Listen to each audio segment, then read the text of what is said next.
I would like to welcome you all to the 4th annual meeting of the Democracy Network, our first virtual meeting that we've ever had. Democracy R&D now has 49 organizations and 36 individual members. We are in 30 countries, we are on 6 continents, and I am very happy to report that 154 people have registered for our conference. Before we get started, I would like to thank some of the people whose work made this meeting possible. First, the members of the planning team: Ana Lucia Lima, Angela Jain, Charlie Pasch, Hans-Ludger Dienel, and I need to get back to my text here. Hans-Ludger Dienel, Maria Kumin, and Obi Chatterjee. I also want to thank the organizers of the sessions: Hans-Ludger Dienel, Ned Crosby, Antoine Verne, Kelly McBride, Dominic Herleman, Maria Tazi, Manon Potet, Benoit Verhulst, Ophélie Bretardot, Akinori Shinoto, Tatsuro Sakano, Lynn Davis, Indira Latorre, Felipe Rey, Ian Walker, Angela Jain, Peter McLeod, Alice C., James Fishkin, Paula Pierri, Ed Cox, Manuel Arriaga, Silvia Cervellini, Polita Cameron, Nicole Hunter, Naoyuki Mikami, Brett Hennig, Louise Umble, Adam Cronkrite, Arancha Mendiharat, and Obi Chatterjee.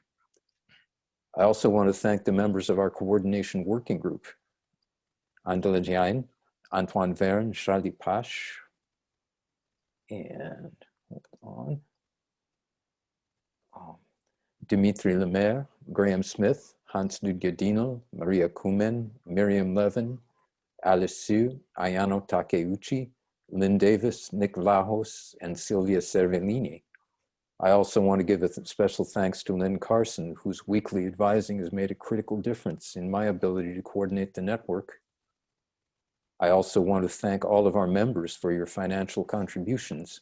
And in particular, I want to thank our major donors: the New Democracy Foundation, Ned Crosby, and Pat Ben.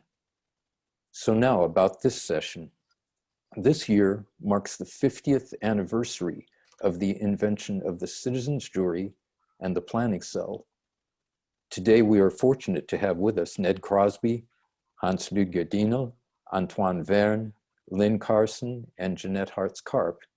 It is my pleasure to pass the virtual microphone to them. Thank you, David. So this opening session celebrates 50 years of citizen juries and planning cells, thus 50 years of mini-publics. By this, it celebrates the life and work of the 2 inventors, Ned Crosby and my father, Peter Dienel. That they developed mini-publics almost at the same time underlines that the idea was somewhat in the air, but nevertheless, they did it. Peter died in December 2006. He fell over a bicycle on the way, age 83, to a talk on planning cells. Of course, he managed to give the talk, but sadly died 2 days later in the hospital. So he's not with us, but is looking down on us from above. But Ned Crosby is here, and we welcome and appraise him. The session is organized as follows. Antoine Verne, who is the best expert on the history of planning cells and Peter Dienel's work, will start to talk 10 minutes, followed by me, then Ned Crosby. And we have questions for each of us, so the 10 minutes include questions. And then Lynn Carson and Jeanette Hartz-Karp from Australia will follow. At the end of this session, we reserved 25 minutes for comments from you, from your side, but please start to comment already now in the chat, which we will record as the whole session. So if you do not want to be recorded, please send me an email and we cut you off. And now I hand over the word to Antoine, please. Hello everyone. Can you hear me well? It's okay. So hello everyone. I'm really happy and quite moved to be with you this morning. I mean, this network has grown in the past year, to be what it is, and it's fantastic. And this idea of having a 50-year celebration, I remember I evoked that with David last year in Manchester, saying, hey, we need to do something because 2024 will be the 50 years. And I was referring to the first planning cell that was organized as a pilot in West Germany, but forgot that indeed the invention was from 71. So David and other remind me, okay, no, it was 71, so it's actually now, it's this year. What I want to present is some impressions that I have had working on the archive of Peter Dinel. I had the luck to go through all the papers and all the archive of Peter and team. And so, Luger, thank you for calling me an expert, but actually I see this morning in the group there are people that are much more expert than me, because I see Horst, I see Benno, I see Ilse, Jürgen, Wolfgang, you are all part of that history much more than I have been. So I wanted to salute you and welcome, and of course the family, Dinel, because I see also Heidi and Max, and I see many people that have been part of that adventure through a year. So I have a look from inside outside. I also met Peter, and we talked quite a lot in the 2-3 years we were able to be with another. And also I met Ned first time in Berlin. So Berlin for me is a place where it started with that story. I want to give you some impressions of the work I've done in the archive. And for that, I have prepared a very short support. So 50 years, Plan Excellence Citizens Jury. Maybe for me, the first thing is to show you this picture. And this is a picture of Peter Dinel in his office. And it shows for me the man and his idea. It's a creative chaos. So it's a chaos.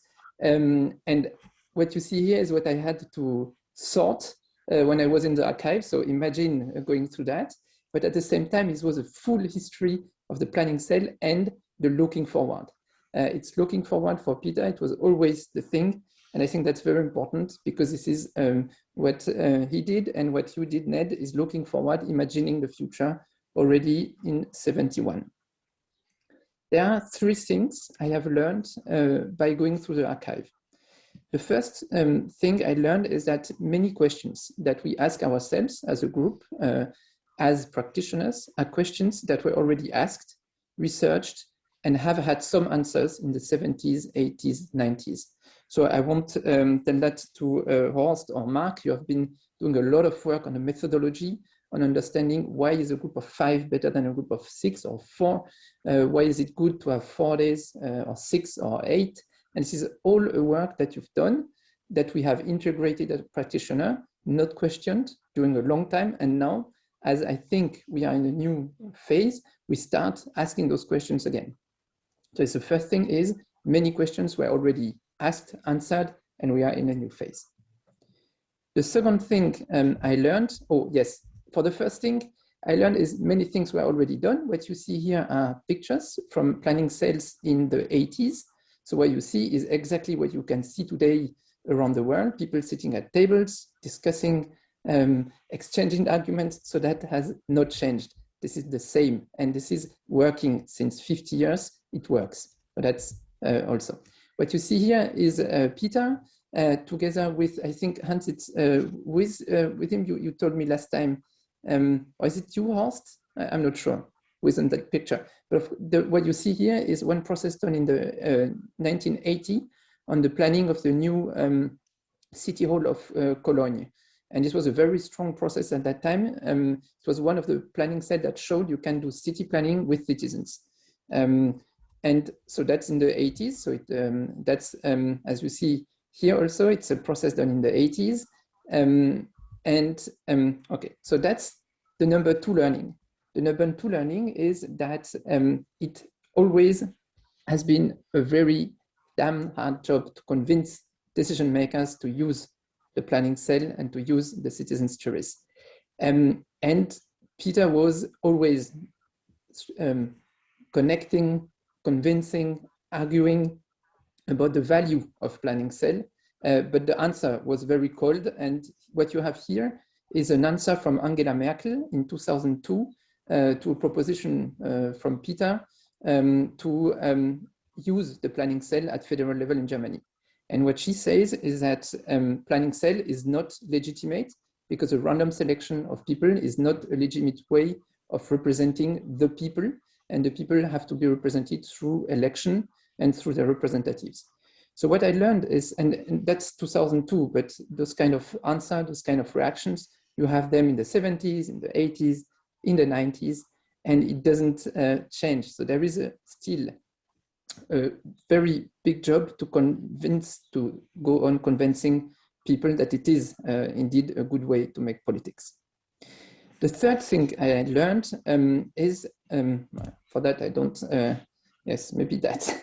The third thing I learned is that what Peter identified throughout the years as being the two main blockades for the wide adoption of many publics are still the two main blockades in my eyes. The first one is the question of infrastructure. So during the 80s and beginning of the 90s, Peter took a lot of time to think about, and his team to write about the question of infrastructure, taking as an example roads and cars, saying, okay, at the beginning of the 20th century, there were no road and no gas station and no infrastructure for cars. But at some point, it came.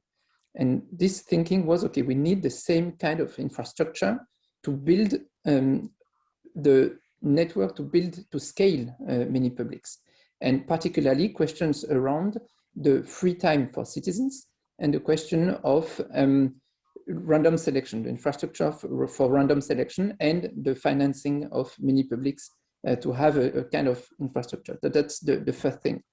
And the second thing that throughout the year, and you see it in the 90s and beginning of the 2000s, was the question of time, and this question of the citizens' time being the point to allow to unlock the possibility for citizens to take time to be citizens.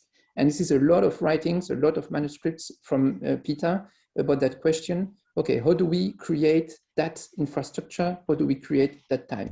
And then maybe this is a picture that Peter made about planning cell science fiction. And it was, this picture is from the 90s. So this was a time maybe where we're thinking, well, is it science fiction? Will we make it or not? And that would be my next reaction. I think Ned and Peter are the pioneers, the first one to go. I think that we, as a group, Democracy R&D, are kind of the settlers. So we come after, we start building the cities. And I think what we now need are the citizens, the people that come and live into that city. And I want to give us that thought for the week that we have a role also to play in scaling all that. Also, looking at those 50 years and the work I could do in the archive and the practice of the 10 last year with Mission Publique, my deep feeling is that we have reached a tipping point. And although much is still to be done, I think that we really can rely on the legacy that Peter and Ned, you have built, and we can build on it. So I think there is a kind of moment. I shared that with many of you in the past month. My feeling is since 1.5 years, 2 years, something is happening. Now I would like to finish quickly by a quote from Peter. I met him in 2004 in Berlin, and I think in the third meeting we had, I made an interview of him for my PhD. And at some point, he told me, I was looking, okay, what is your next step? So what do you want? And he told me, yeah, I'm waiting that one day, thousands of planning cells will happen throughout the country and millions of people will take part to them. So that was the vision of Peter. What I will try to do is to give you the exact sound of that because I have it in the interview. I hope it will work.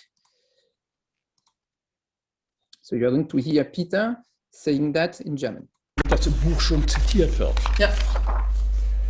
Aber im Prinzip, ja, hier geht es also darum, wie geht die zukünftige Entwicklung weiter. Ja, okay. wenn Zehntausende von Planungssälen pro Jahr also stattfinden werden, ja, und Millionen von Menschen daran teilnehmen und diesen politischen Erlebnisurlaub also genießen. Yeah. So that was a very short, I'm sorry, excerpt of that interview. You heard the voice from Peter saying millions of people will take part to this adventure, to this Erlebnis being a moment of their life as citizens. And I think I can close with that. And thank you for your attention. Thank you so much. In the preparation, we said that the three of us, so Ned, me and Antoine, will have one question each for each other. So Ned, what is your question for Antoine? My question was going to be, how did Antoine meet Peter? So he's already answered my question. So I just I can add something to that. And but I want to add to the question, okay. And that is, when did the Dienel family choose you to go through his papers? Okay, so for the first question, I can add the typical Peter attitude, which was we started to talk. So it was in the train station Zoo in Berlin, and then he told me, "But Antoine, you speak French, right? You're French." So yes, I am. And he told me, "So that's perfect. So you can take my book, translate it in French, and make sure that we have planning set in France too very soon." So I was after 30 minutes. So that, I think, is the way I met him. And I was maybe for that, I think I came from the very theoretical perspective, having read the work from Lynn, where are you, Carson? And coming from that very theoretical perspective, having worked with random selection, also with the book from more theoretical. And then I discovered that Peter was doing it by coming in Germany. So it was for me a big shock. How I was chosen, I must say also I have a debt to Hans because my first student job was given to me by Hans, and it was transcribing interviews for the research center you were leading, Hans. And then we had a lot of contact. And one day when it was clear that the archive from Peter would move near Berlin, Hans, you asked me if I would like to work in it. I immediately said yes, because this was perfect for my PhD. I didn't know that it was going to be 143 big boxes of paper, all mixed together, and it would take me 1.5 years to go through it. But I'm so happy because it's such a fantastic material, and I wish that 2 or 3 more PhD would work in that archive to bring it forward, because I just scratched maybe 10–15% of it. I had full trust in you because I knew already my father had asked you to translate the planning cell into French when you were still a student. So my question for Antoine is, you say the questions we ask today are the old questions which now are, let's say, researched again. So my question is, what changed if you compare the 1970s and our days, and if we focus on the role of citizens in citizens juries and planning cells? Is this similar, or do the citizens now somehow play a different role because of different cultural circumstances than in the 1970s? Yes, thank you, Hans. I can't answer for the whole world. I would say for France, Germany, I think the role of citizens has not really changed. I mean, they are going to that process. They hear information. We all know that what they do during that process, and that doesn't change a lot. And I showed you a picture from the 80s, people sitting at tables. I have the feeling that's the exact same thing. In terms of results too, if you look at the reports from the 70s, 80s, 90s, you have the kind of same argument, trade-offs thinking. So I don't think it has changed much.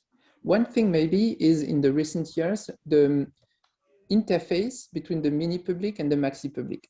My impression is that the participants are more and more part of that interface, and they are the figures in a way of those mini publics, and they become mediatized. And my impression is that it's growing, and that we have that kind of figure of the participant, citizens participant, that is taking more and more room and becoming more and more visible. And that would be my feeling about the main change on the side of citizens. Thank you. So I now would like to follow with my mini talk. You see, I think do you see the, yeah. So Antoine, you said that Peter saw the necessity of infrastructures for the growth of mini publics.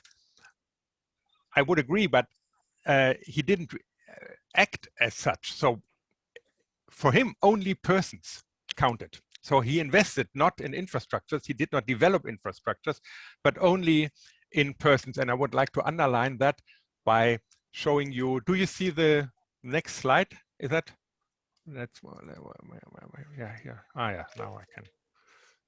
These are the index cards. So Peter had an index card for every person he was talking to on planning cells. Between 5 and 10,000 of these index cards, and there he had the address of that person, whether he would say Sie or you, du to him. In German we have a big difference here, and then he would note all the articles he has sent him or telling about telephones, yeah, and the telephone, and some of these cards well, are so full that the system exploded. It didn't work anymore. As here, for instance, Adrian Reinert's card, even the back page, that is the back side of Adrian Reinert's card is it's full. So he couldn't, let's say, send him any more information. And even, hopla, even the family members, this is the index card of my brother Max. We had an index card too. So when he was talking with us about planning cells, he would make a note, yeah? And so this, if you want to see, by the way, your index card, all the elder ones here have an index card in that by Peter. You can send me an email and I will send you a copy of your index card. And sometimes there are, let's say, informations over 15 years noted on that card. So he invested not in infrastructures, but in persons. These index cards are not in my house, but in the Peter Dienel archives, let's say, which Antoine wrote a finding aid for. 750 pages has the finding aid alone. So if you would like to get hold of that finding aid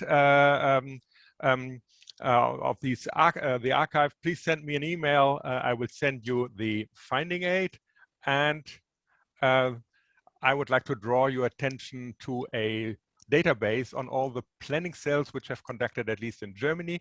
For Europe and the world, it's not complete, but for Germany, it is complete since 1976. So all the planning cells are in that online tool. You see here www.planungszelle.de/en for English, and you can get some information on all the planning cells which were conducted since 1976. Now, I would like to draw your attention to Peter's life before he invented the planning cell.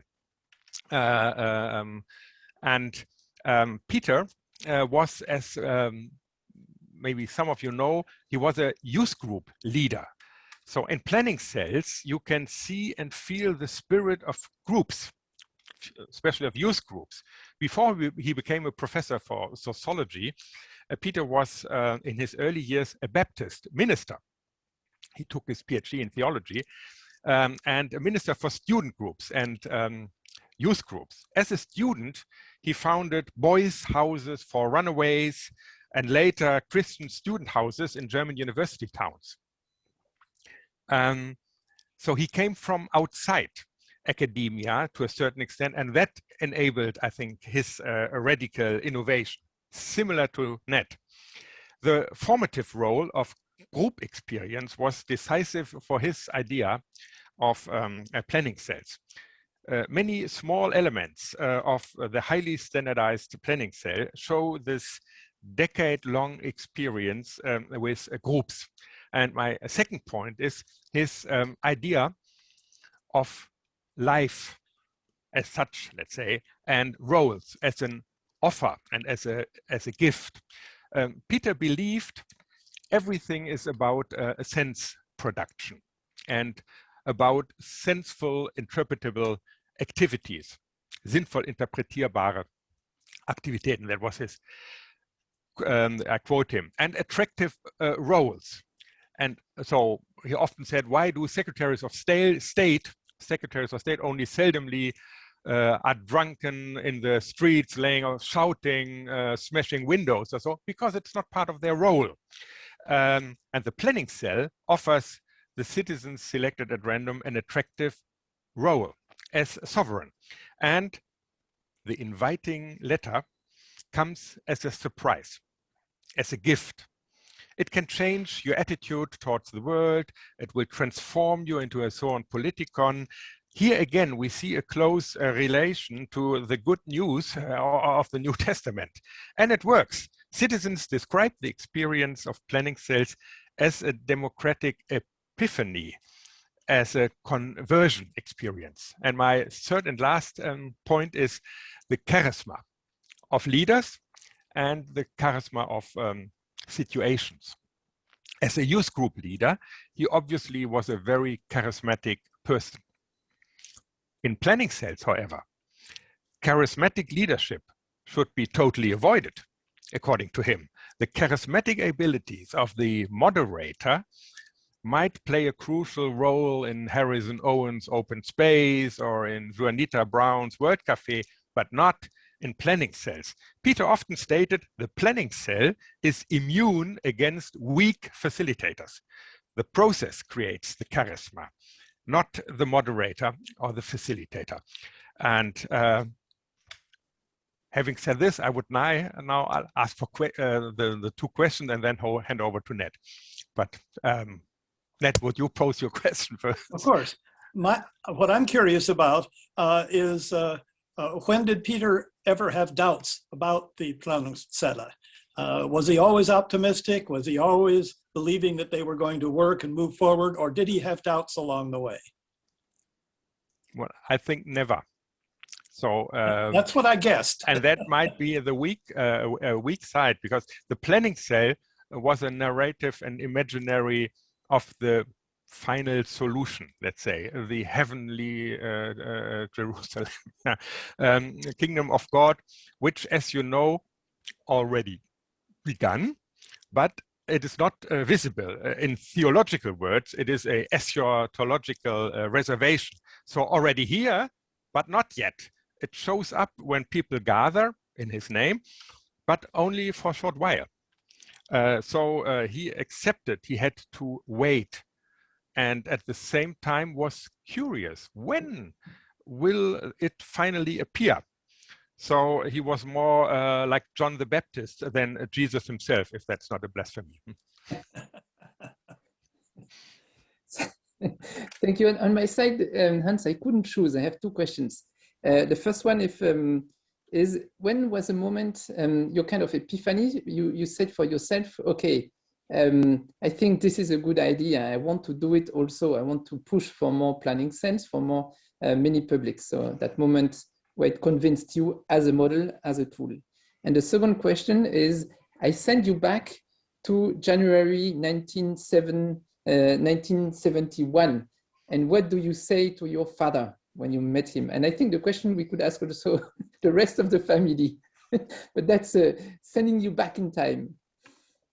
Thank you. So epiphany is a religious term, as you know. So it describes the ability to identify God in the baby, Jesus, on January 6th. So when did I identify the, let's say, mythological power of the idea of planning cells to transform the world into a democratic paradise? So when I was a child or young, for me, it was the idea which belonged to my father. It was his legacy to push forward the idea. Everything else for him was, by the way, second priority. So it had a religious undertone, Holy Spirit. I was convinced that he obviously was doing something very important. At the same time, it was somehow a tragedy as according to his own standards, he was not very successful. So I tried to explain him why he failed, let's say. And during my puberty, this was an attractive role, yeah, to explain the father why the idea did fail. And he somewhat liked to be very sharply criticized. He was a masochist to a certain extent. And that was my feeling. So I started to conduct planning sales for my own in 1999 for the first time, and we did some planning sales together, Peter and me, but only after his death in December 2006, I really began to enter deliberative democracy as the main activity of the Nexus Institute. Before it was, let's say, his idea. Again, this I think has very much to do with roles, which were then open. And now back in 1971. What do I tell my father? Well, I would have told him, write the book in English. He behaved totally unstrategic. Yeah, the book was translated by accident into Polish and Japanese, important languages, but never into English. So I think that would be my answer. Well, now I would like to hand over the word to Nat Crosby. We are very much looking forward to your, let's say, talk now on citizen juries, hopefully. Nat. Okay, fine. Thank you very much. I would just like to start by saying how I got into this. In January of 1966, I was 30 years old. I was a graduate student in political science.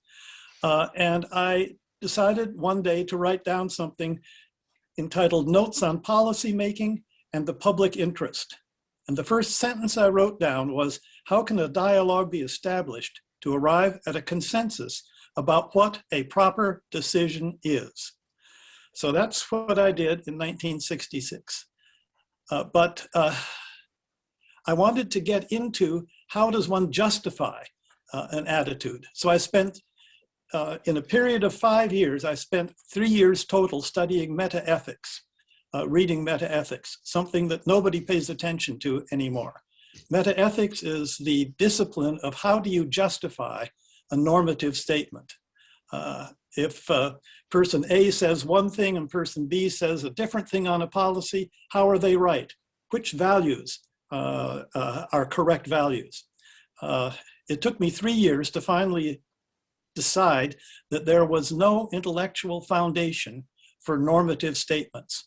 And so are we stuck with relativism, which is one of the big fears of modern intellectual life. And I decided no, that we can't be stuck with that. But I kept on working and working and working.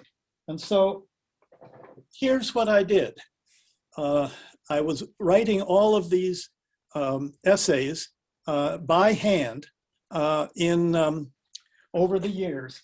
And when I got to page 1,492 of that set of papers, I finally decided, well, what can we do? Why don't we just create a real social contract? Why don't we select a group of our peers? How? Well, random selection was widely discussed at that point. How should they talk to each other? Well, why not have them talk to each other the way the reason and ethics, moral philosophers, mainly British, said we should talk to each other with reason and with concern for each other. So why not randomly select a group of people, put them in a setting where they can talk reasonably, rationally, and be concerned with each other. And finally, since Hans Lütke could set up something like this, and so could I, in which is his group more important than mine, the key thing was to get the government to legitimize one of these methods of making decisions. So it was in March of 1971 that I invent the citizens jury process. It then was not until 1974 that I actually decided to see whether this theoretical construct might work. I gathered it randomly. I think it was something like 18 people and had them discuss a healthcare issue. As a matter of fact, I asked them to design a national healthcare system for the United States just to see what they would do. And to my delight, it actually worked. They loved it.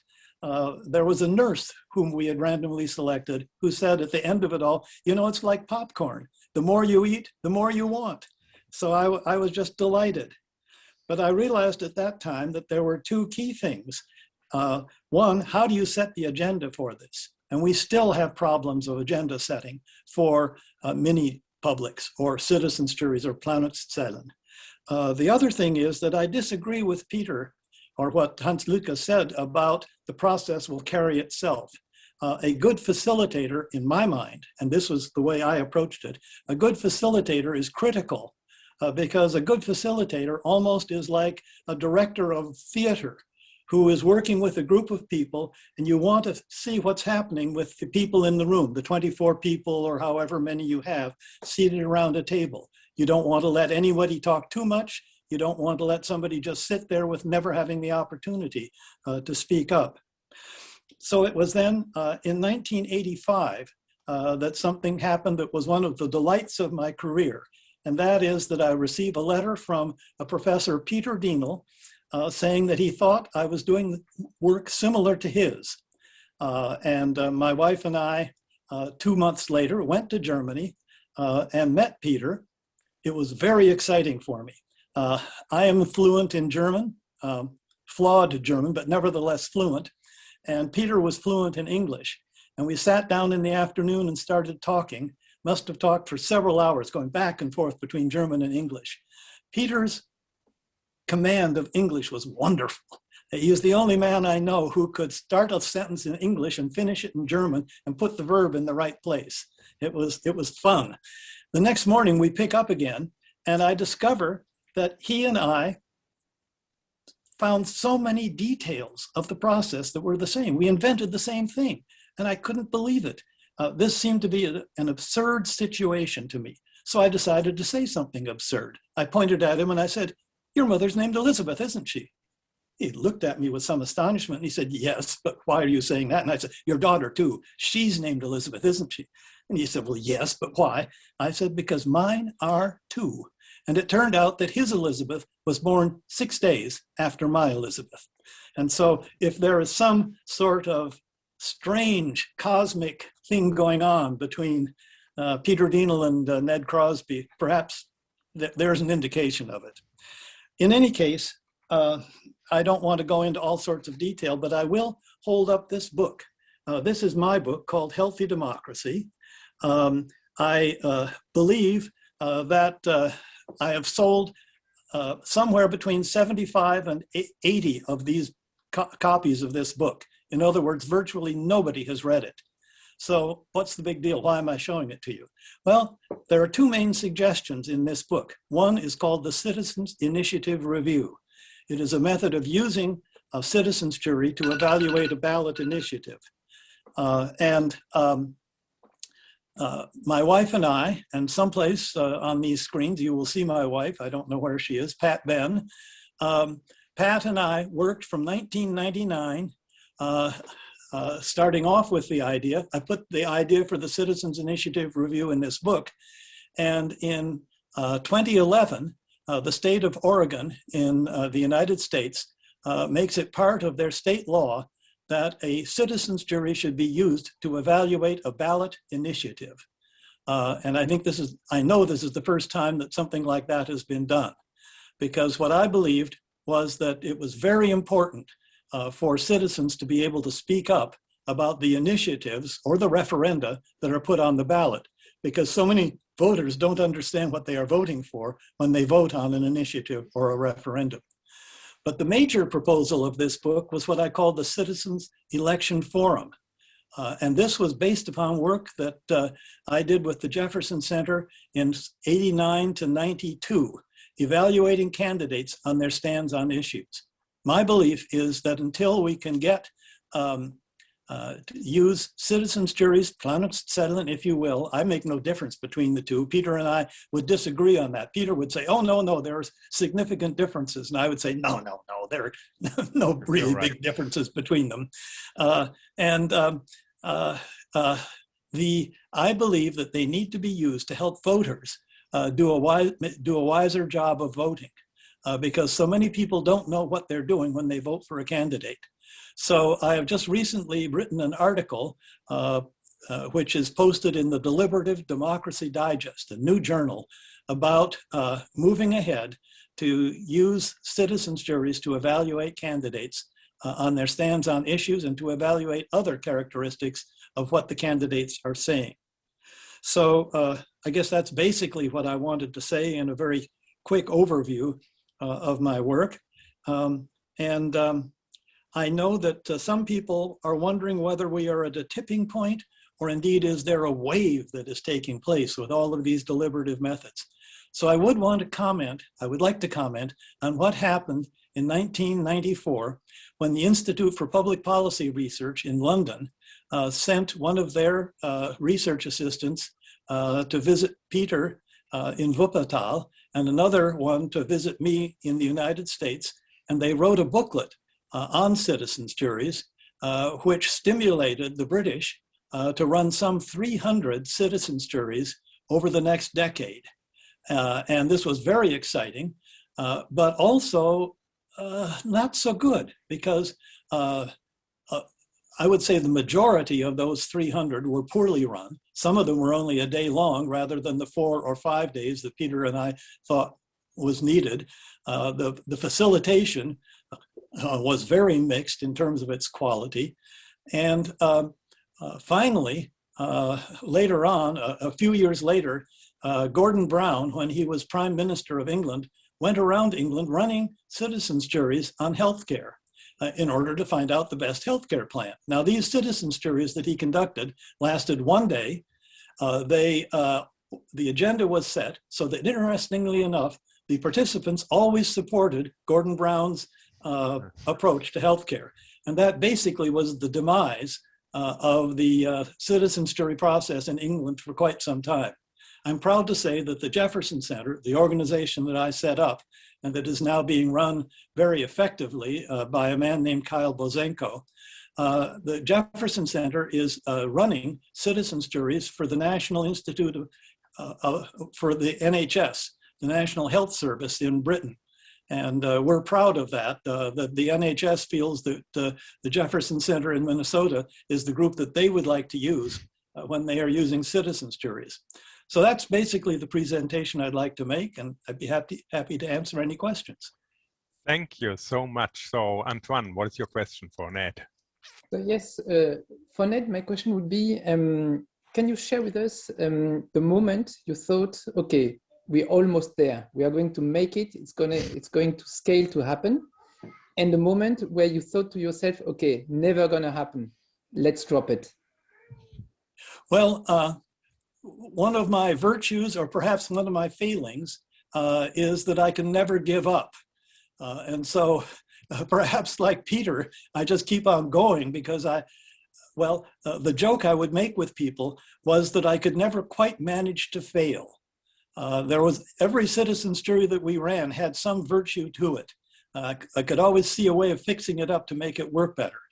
Was there ever a time when I thought that things would really not move ahead? Yes. In 2002, we ran a citizens' jury on global climate change for the Environmental Protection Agency of the United States. This was the first time that we had an agency of the US government ask for a citizens' jury. And we were immensely pleased that we had this project until 3 weeks before the project began. The Environmental Protection Agency informed us that if we publicized the results, they would not pay us for the project. We were a very small organization. We had worked 18 months to get the project. There was nothing else we could do but run it. And so we did go ahead with it, and we saw why they didn't want us to publicize the results, because what happened was that it was in the presidency of George W. Bush, who didn't think that there was much of anything to worry about regarding global warming. 2/3 of the participants in the citizens' jury said, yes, there is global warming. Yes, it is mostly human caused. And yes, it is something very serious that we need to be worried about. And that would have been very upsetting to the President Bush had his Environmental Protection Agency proposed something like that. But when that happened, it was so discouraging to us that we closed down the offices of the Jefferson Center. We let go of the staff. And for 6 years, the Jefferson Center existed simply as an entity that was officially registered with the government. So that was the time that I thought it was going downhill. I think that the most exciting thing for us was getting the Citizens Initiative Review adopted in Oregon, where it really looked like it was something for the first time that a state government was making the citizens jury process an official part of the initiative and referendum process in their state. Thank you. Thank you. And here's my question to Ned. You have invented the citizens' juries and Peter Dienel the planning cells. Do you think that the close connection of citizens' juries to you as inventor and of planning cells to Peter did somehow prevent distribution and growth? Because it was Peter Dienel's Planungscelle and Ned Crosby's citizens jury, where you were, I think, more able to let the idea go its own way than Peter was not. Ned, please. Well, as I say, I think that one of the things that I'm proudest of is getting the Citizens Initiative Review adopted in Oregon. And when that happened, we found 2 young men who started promoting it in the year 2007. And we stayed very much in the background. All of you may understand that the states are rather proud of their own work. We were quite sure that people in Oregon would not want Pat and me to come in from outside of the state and fund an effort to put in place our idea, so that it was widely viewed in Oregon as the idea of these 2 young men. And they knew a little bit about us in the background. So we stayed very much in the background while these 2 young men ran the effort. And so in that case, it was not something where my personality or associated with me got in the way. We also ought to mention that one of the things we're not talking about here was the invention in 2004 in British Columbia of the Citizens Assembly. And I think all of you know that the discussions nowadays are about citizens' assemblies and not about citizens' juries or Planungscellen. Antoine, I think, has done research to discover that there were people in British Columbia who knew about Peter's work and my work, or at least my work in any case.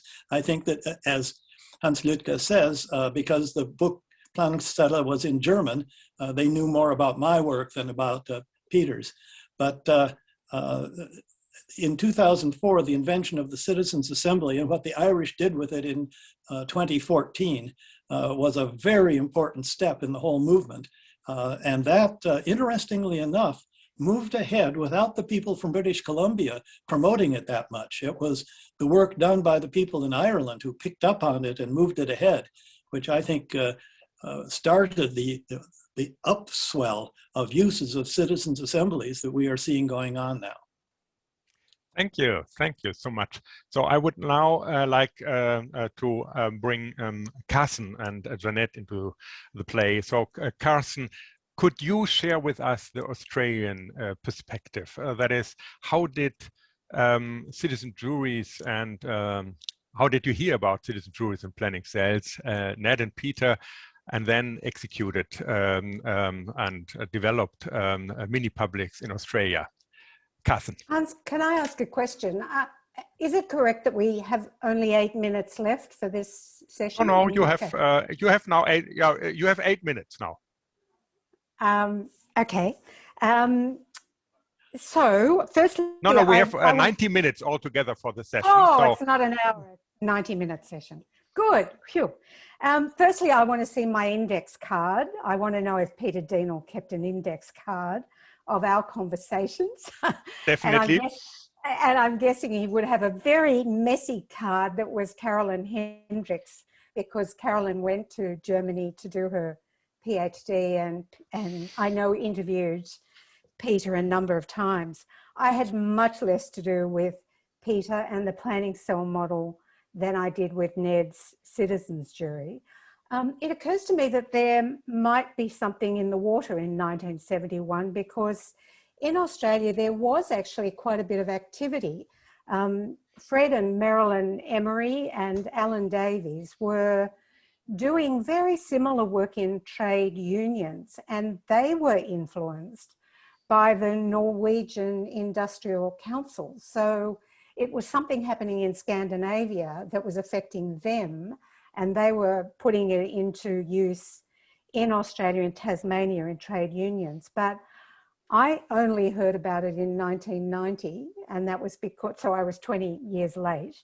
And that's because Brian Martin told me about citizens' juries, because we were talking about Democracy and John Bernheim's work. I was very influenced by Callenbach and Phillips, their citizen legislature proposal. I thought that was stunning, and I just wanted to randomly select people for parliaments as a result of that. But I ran for council in 1991, and I found some documentation that says that we used policy juries in our campaign. We were trying to convince people to take it up.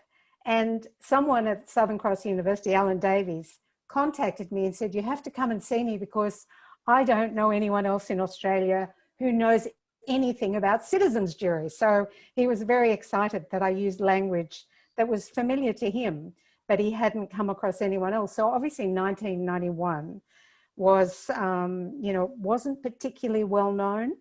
I did the first citizens' juries of mine while I was on council as an elected rep from 91 to 95, a number of them. I ran a parent jury.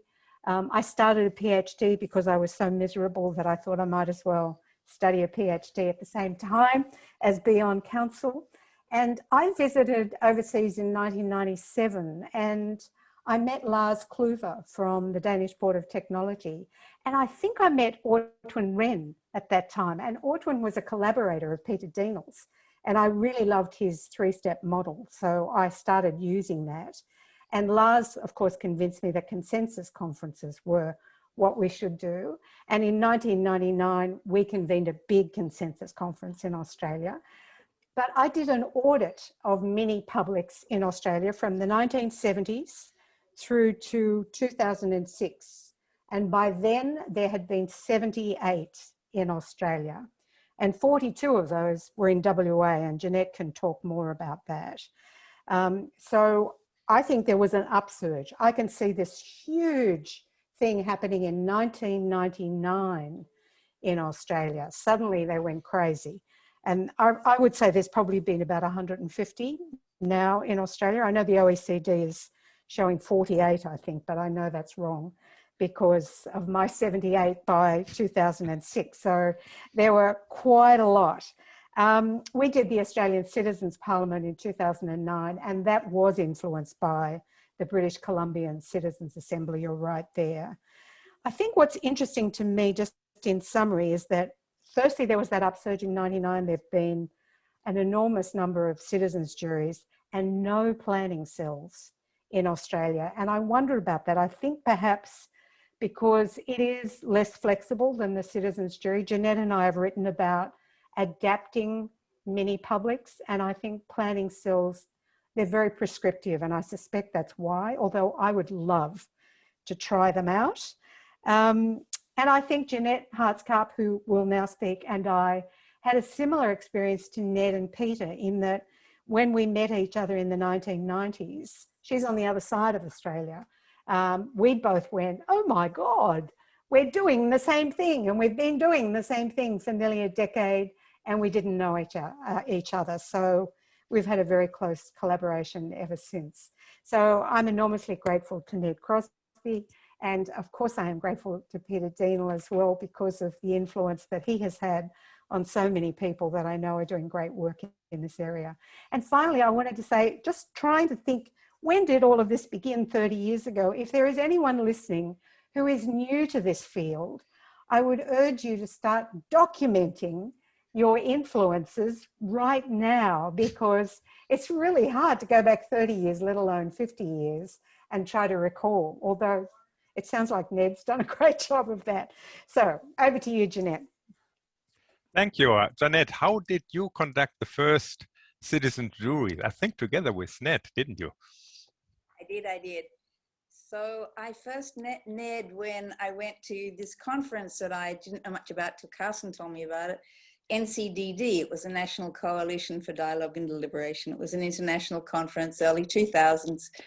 And I'd been doing this work without knowing anything about deliberative democracy per se.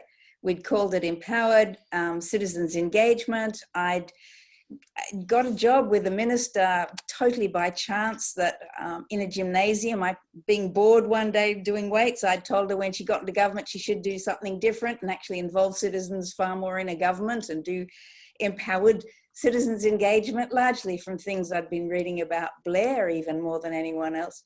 And she got into government 6 months later and rang me up and said, I've got 6 months now, do it. So it was really from an experience of trying to do something that I had no knowledge about. And I still hadn't come across Ned until I went to this conference, and there was Ned and a whole pile of people, and there was something called deliberative democracy. And of course there was Carson, and it was like coming into a new world. So one of the first things I figured I needed to do is to bring this new world to Western Australia, and we're the most remote capital in the world, and we're even 3,000 kilometers from Carson. So, I mean, we live a long way away. The good news about that is we have no coronavirus, but moving on. So I'm still working out of the minister's planning office, and she decided we could do a very large community engagement to bring in this new sort of thinking. And she's a lawyer, so random sampling was just fine with her. And we'd been doing all sorts of innovative things, not calling them anything. So I brought out Ned Crosby, asked Ned and a number of other deliberative democracy Democrats to come to Perth. And Ned, in his wonderful wisdom, said, you don't want me doing anything with the conference. You want me to be doing parallel with the conference, a real citizens jury of randomly sampled people, and the Jefferson Centre will pay for it. So, and the minister and I both jumped on it. And of course, this was a 5-day endeavor, and the conference that we held, the participants were constantly trying out deliberative democracy techniques, but Ned's real citizens jury absolutely won the day. So if you can envision, we had, 300 people sitting in the room with 3 ministers, and Ned is somehow supposed to deliver what this 5-day citizens jury had come up with. And it had been given a really tough task. So one, it was, how do we do innovative, community engagement or deliberative democracy? And the other was, because we needed to involve more ministers, how do we fix this awful water management problem in Western Australia, because we're in a huge state and incredibly dry. So Ned says, well, I can do that. We can manage that. We don't have a proper way for you to do random sampling, Ned. That's okay. We will do this by having people placed around the cities and in shopping centres, and we'll get every 10th person, and we'll differentiate them, stratify them according to these variables, and it'll be soft stratification, said Ned. That's okay. Okay, we'll do that. So we finished up with 16, and these people deliberated for 5 days. And at the end of this deliberation, Ned somehow convinced all of them that they shouldn't have just one person who was delivering. Every single one of them should deliver a paragraph of their final report. They did it. And not only did they do it, but they also volunteered of their own volition, their experience of it. So these 300 participants, who may or may not have been convinced about this, were sitting there really gobsmacked. And especially since the Minister of Water put up his hand to ask a question of these jurors, and he said, okay, well, you got paid, because Ned, we don't pay anybody to do anything in Western Australia. It's a real problem, but we don't. Ned had paid people $50 a person. So he said, you got paid. So, and he just chose one of them. Would you have come along if you hadn't been paid? And this guy stood up, and really, he had been really recalcitrant in the beginning, regardless. He stood up and he said, well, I'm unemployed. So, and really, I think politics is a stupid game. So no, I wouldn't have come along to this. But now that I've come along, I can tell you that in terms of water management, what you need to be doing, and in terms of innovative community engagement, this is how it needs to be. And the place just applauded him. I mean, if there was ever going to be a description of why government needed to do citizens, you know, deliberative democracy or whatever you want to call it, it was the most perfect answer. And because it was so unstaged, it was really wonderful. And Ned taught us all a lot, I think. I mean, we had all these experts who would come in and out and do their thing. But watching Ned, we all could come in and watch at any time, and they accepted that. Watching Ned and the way, you know, we talked about moderation before, but the way that he was able to constantly hand the empowerment back to these people. So, you know, where were they up to? How did they feel like we needed to proceed? What was going to be really important to them? How did they want the report to be? Did they want extra time here or to do something totally different there? And he'd use this wonderfully creative technique at the very beginning by having, he developed this scenario on water management on an island called, I think, Ned Palladio or something like that. And it had charts and it had all sorts of scenarios, and you had to fix this problem. And of course it was brilliant because it was imaginary and it didn't matter what people came up with, but they figured out their values in doing that. They figured out how to talk together in doing that. And within 2 hours, Ned had them absolutely at his fingertips. And I think that's the sort of thing that a moderator can do, not take over. And I think, Ned, that's the biggest lesson that you've taught me and all those others around me who are involved in this. And it's one I've not learned as well as you, but I think it's a unique thing that a citizens jury can do. And just to finish with one story of a citizens jury that I held later down in a regional town in Albany.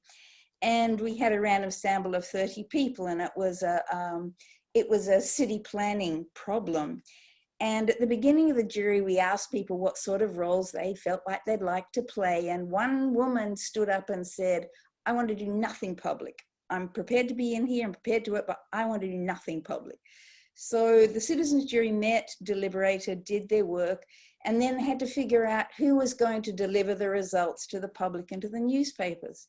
And this same girl put up a hand and said, I'd like to do that, which was really quite extraordinary. And I think for everybody, but they agreed, fine, you do that.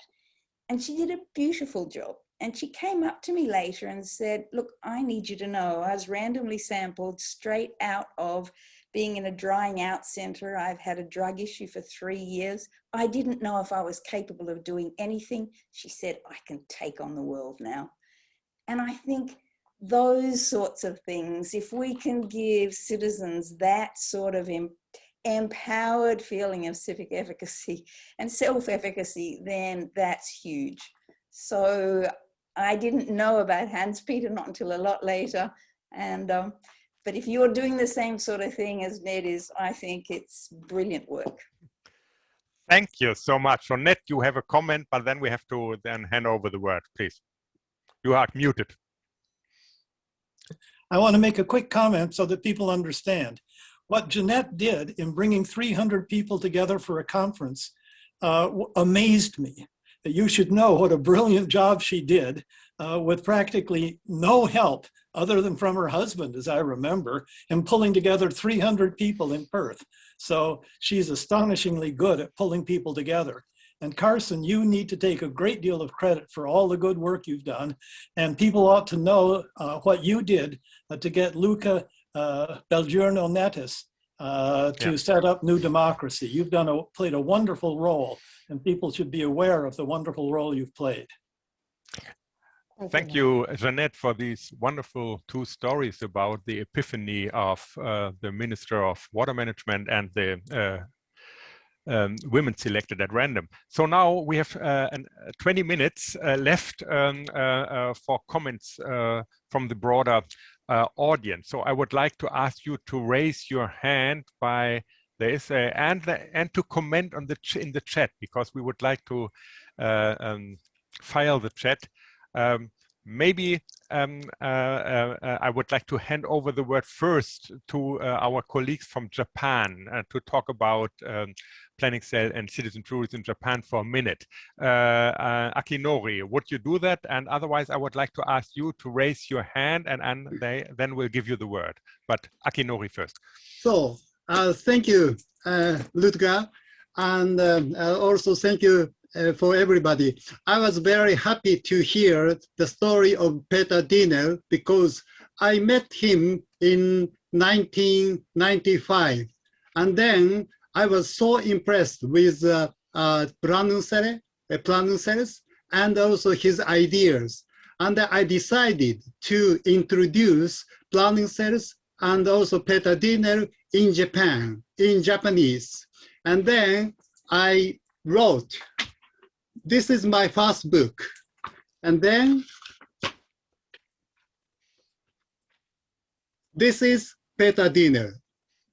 And this first book was published in November 2006. That means 1 month later, he died. That means this is his last message, right? And then I translated his last book in Japanese. And then at first it's a Polish, and then the second translated book is in Japanese, not in English. And therefore, also I found my name in his index and with a pencil, writing.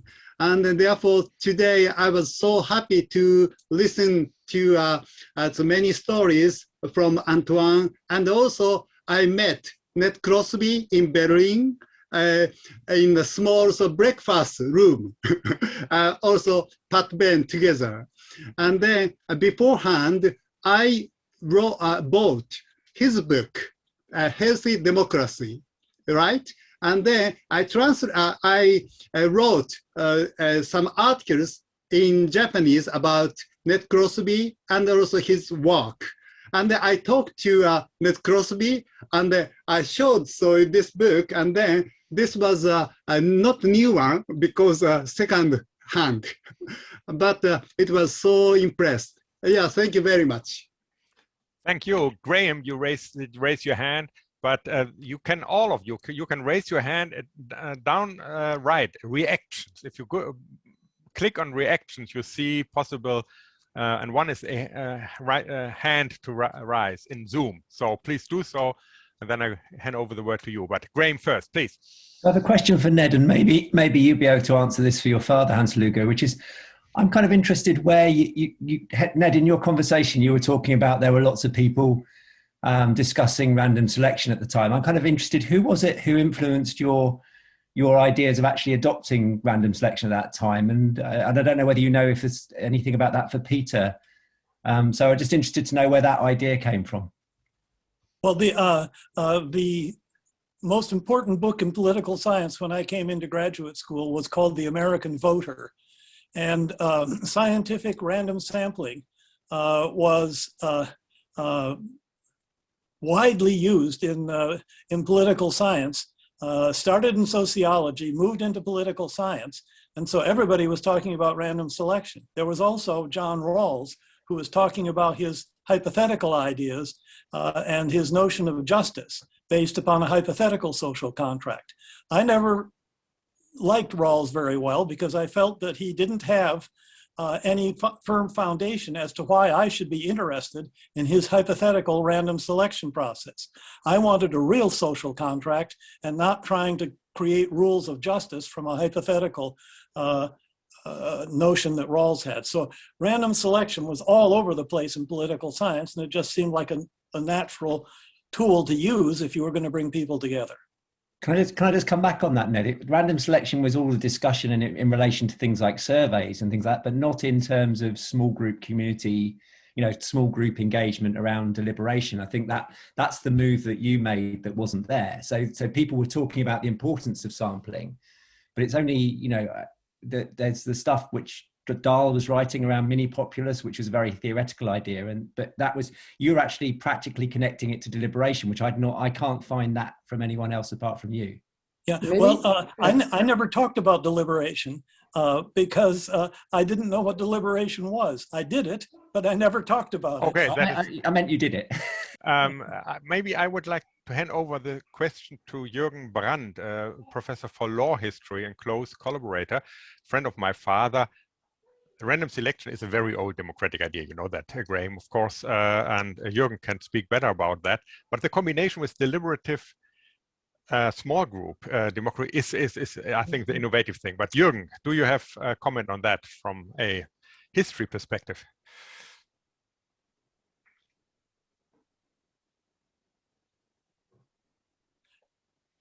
You have to He's unmute muted. yourself. You're muted. Unten links bei Stummschalten.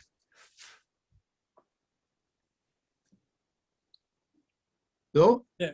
you can hear me? Yes. The small groups are the most important thing of Ned's and Peter's invention, because we have the problem of cancel culture, and these small groups are possible to break the silence between, in the cancel culture, the silence between those who say, oh, I want to talk only with my near community. And we have this purpose in history also, since the old Germans, when Tacitus talked about it, a very special way of voting. And Peter has introduced this in his system when he changed always the small groups to avoid a leadership that you mentioned, Ludger. And this is the heart of the whole discussion, and not the big meeting, but the small groups are decisive for the results of planning cell. And I see this is a fortress against the way for the dangers of Western civilization. We have lost that what Habermas said, it Herrschaftsfreier Diskurs. And this is more and more deteriorating in modern times. And Ned's and Peter's inventions are solutions to bring up the old system of democracy again. Thanks for this actual political statement, but do you have any comment on, let's say, the history aspect? So was there a, let's say, in Greek democracy, in Athenian democracy already, let's say, a small group deliberation or random selection of small groups?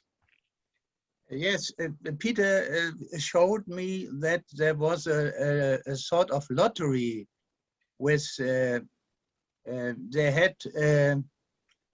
they had a way of choosing those who had special purposes. And he showed me a machine where the voters put their decisive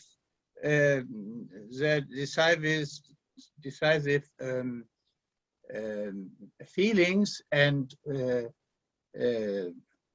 comments in a, oh, it's difficult to explain. Then we leave it with that. Hatte so eine Art Lotterie, wo man oben die du kennst das, die Abstimmungstäfelchen reinwarf.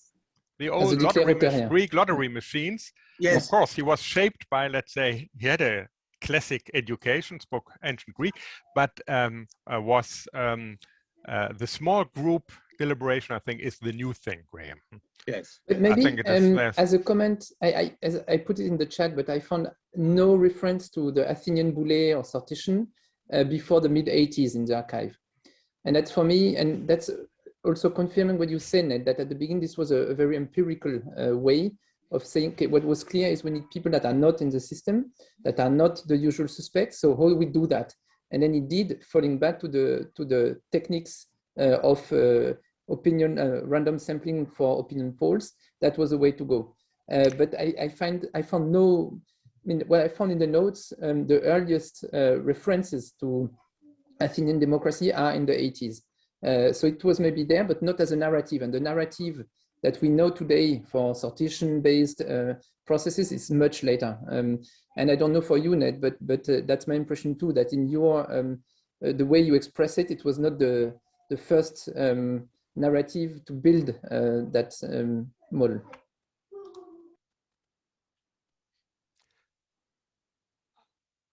Further questions, please, or comments? I do not see hands, but maybe you just shout in. This is possible too. Who would like to comment?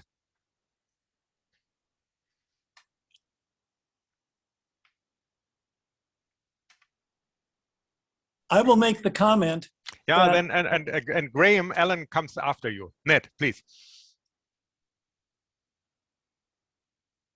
Oh, you're muted now, sorry.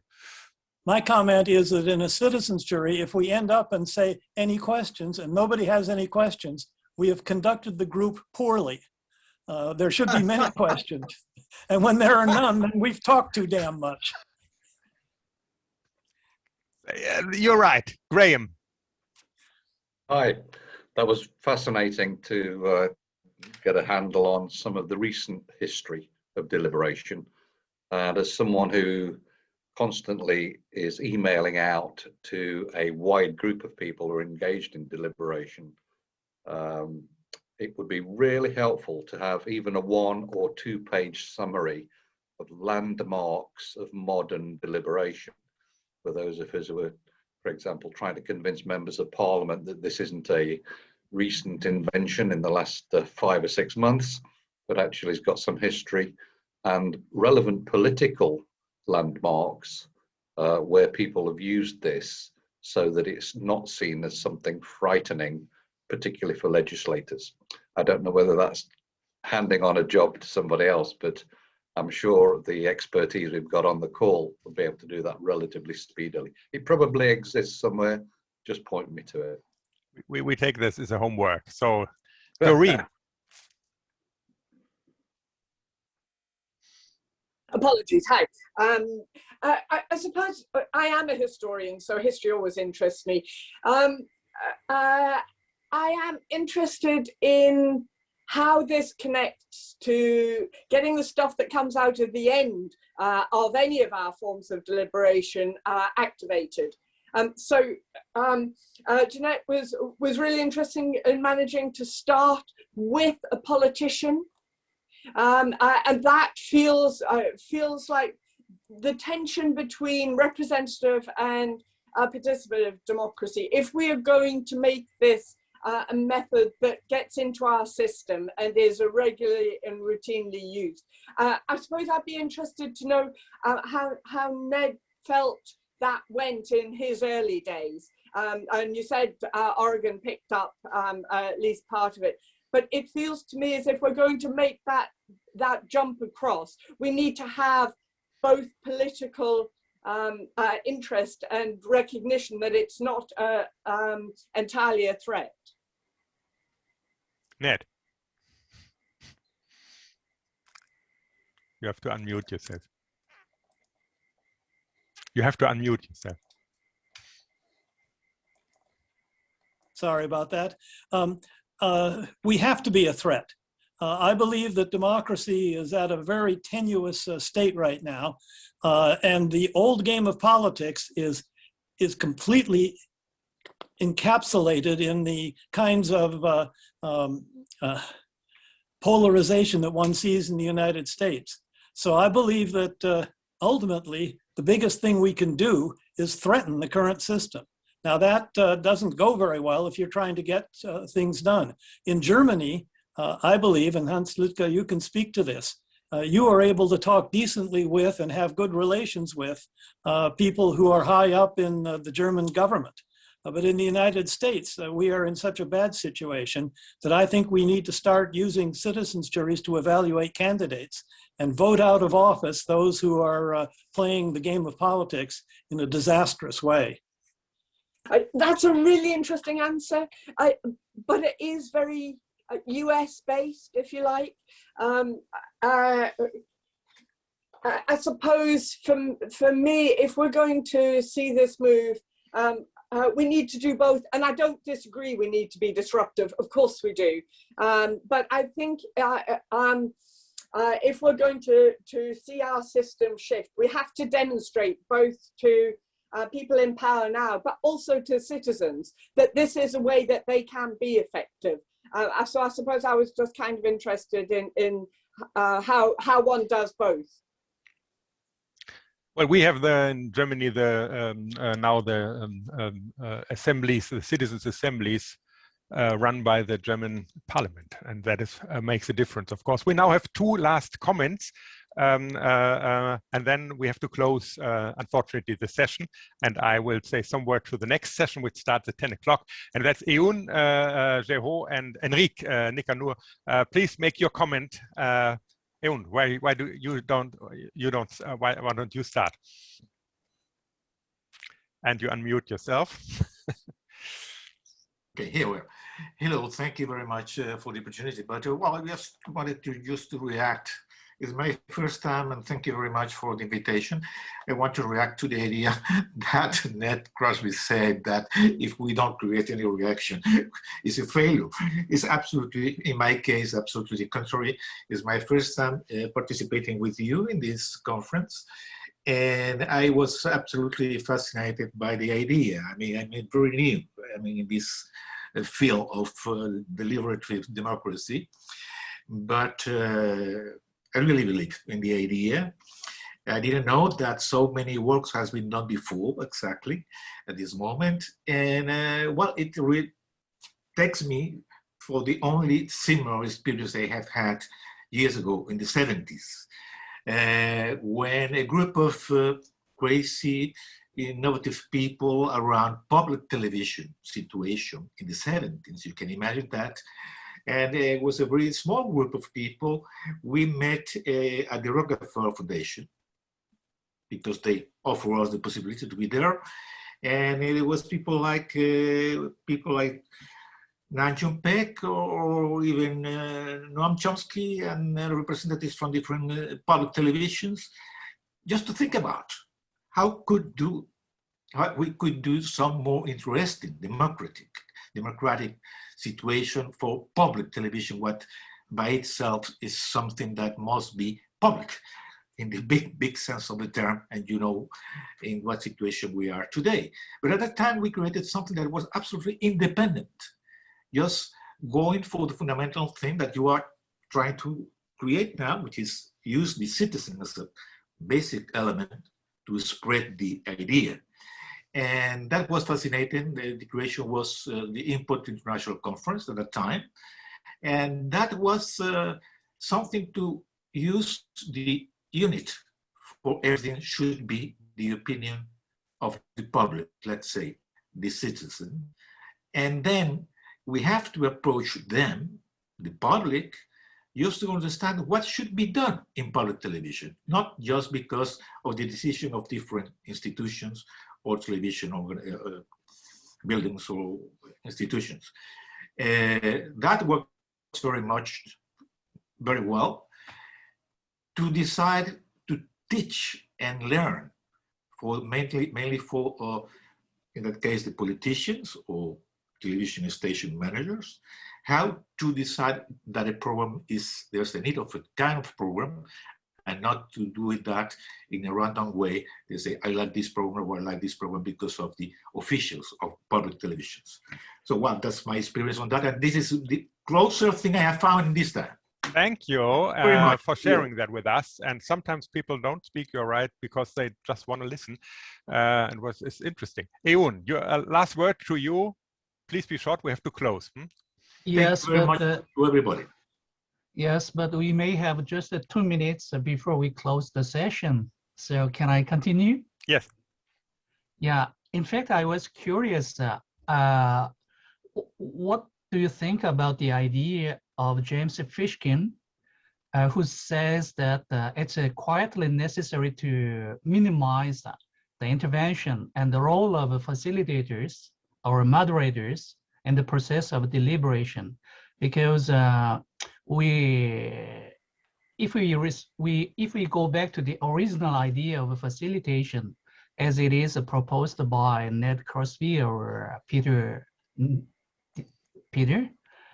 we may risk to force the participants to reveal their ideas against their willingness to intervene. Thank you. I think we got the question. And my comment on the facilitator was somehow, let's say, an answer already to this, let's say, criticism of Jim Fishkin. And I think for, at least I can say for my father, to minimize the role of facilitators was a key issue. So he didn't speak about moderators, but the German word is only Prozessbegleiter, accompanying person, process accompany. This is really an issue that the influence of moderators can harm the process. We have to close here. Open questions, endless open questions. I thank you so much for, I think, a stimulating, wonderful looking back and ahead. And I now would like, and of course, thank very much Ned for sharing your experiences with us as you are alive. Yes, we can clap our hands. And now I would like to motivate you to enter the next session, which starts in a minute or already now, about online mini publics. So a very actual topic. You have in the program the Zoom address. It's not this Zoom address. You have to go out and in again into the next Zoom room for online mini publics. And I wish you, all of you, a wonderful conferences this week. And I'm looking forward to see you in other sessions. So goodbye. Hans, yeah. It doesn't start now. It starts in 30 minutes. Oh, I'm sorry. I'm wrong. Yeah, you'll just confuse everyone, I think. Oh, I'm sorry. I take that back. Okay. So it starts starts over and out. We have 30 minutes break. Then Correct. I put too much pressure on ending the session now. But nevertheless, we are over time now. And but then we have time to give a final word to Ned, please. Unmute. One of the worst things that we in the broader community have done is that I have not sat down with Jim Fishkin and carefully reviewed the differences between what he does and what I do. We always avoid really being specific. To be honest, I don't think that the deliberative poll does a very good job of facilitation. But why should you take my word for it? Jim probably thinks that we do a poor job of facilitation, and we have never done a careful job so that the public could analyze what we do and what he does in an objective, open way. That is a failure on my part and on the part of other people in this operation. Antoine, would you like to have a final word? And then I ask, of course, Carsten and Jeanette too, as we have let's say 5 more minutes as I thought. Sorry, Antoine, please. No, thank you very much. I think one comment from Graham. I think maybe yes, with 50 years behind us, there is a room and need to have something about. Okay, it's been 50 years, people. We can build on that, and it's not something. It's not new. It's established. It's good. You can use it. So, and we can show you that it has been used many times and there is no danger into it. So that's the first thing. And the second thing is, I think looking forward, because we have 50 years before us to make it really bigger and better. So I'm really happy to be with you all to make it happen. Carsten. Just finally, if you are interested in facilitation, then I would like to put in a plug for the podcast series Facilitating Public Deliberations. And there you will find interviews with Ned, with Hans, with many of the people that you've seen on this Zoom call. And we canvass all of the issues around facilitation. There are 44 episodes. go for it. A wonderful database. Jeanette. Yeah, I guess I'd like to end, and maybe it's a Pollyanna comment, but it just seems we do really good at saying it has to be this way or it has to be that way. And, you know, facilitation, yes or no, random sampling, yeah, etc. And my feel for it is there's lots of ands. And when you can't do things exactly like with Ned and his random sampling, or like Carsten and I have done on many occasions, I do think we're pioneers in this field, and it's okay to you know, to innovate and to try something new. And maybe if we just look at it as we're all learning together and rather than an or, maybe we'll achieve the critical mass we need. I would like to make a final word too and take up on Eun's and Ned's, let's say, identification of not enough discussion between